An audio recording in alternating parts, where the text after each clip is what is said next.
gedenden sonra yazık ailem tekti deme. Ne anandan ne bacından dolayı dert eleme. Ne balandan öteri batmayasan derde qəmə.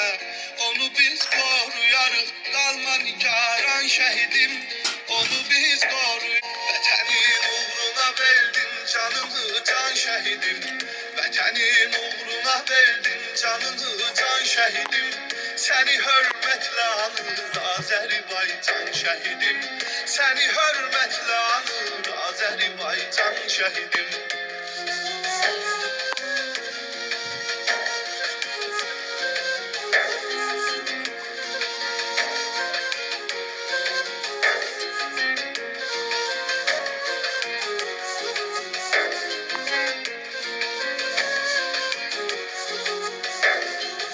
Sen dedin bəsdi silinsin daha işğal ləkəsi.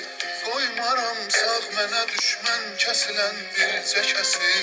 Elə oldu önünü kəsdi ölüm təhlükəsi.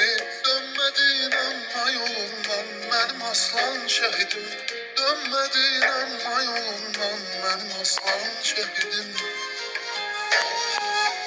Vətənin uğruna verdin canını can şəhidim. Vətənin uğruna verdin canını can şəhidim. Seni hürmetle anır Azerbaycan şehidim. Seni hürmetle anır Azerbaycan şehidim.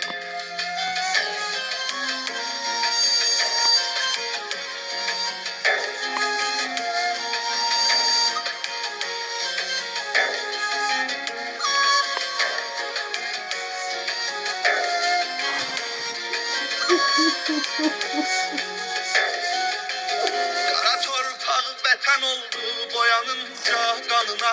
Sen xuda aşıqısən qurban olub imanına. Seni bizlerden alıp Allah apardı yanına. O sənə vəd eləyib cənnət-i rizvan şəhidim. O sənə vəd eləyib cənnət-i rizvan şəhidim.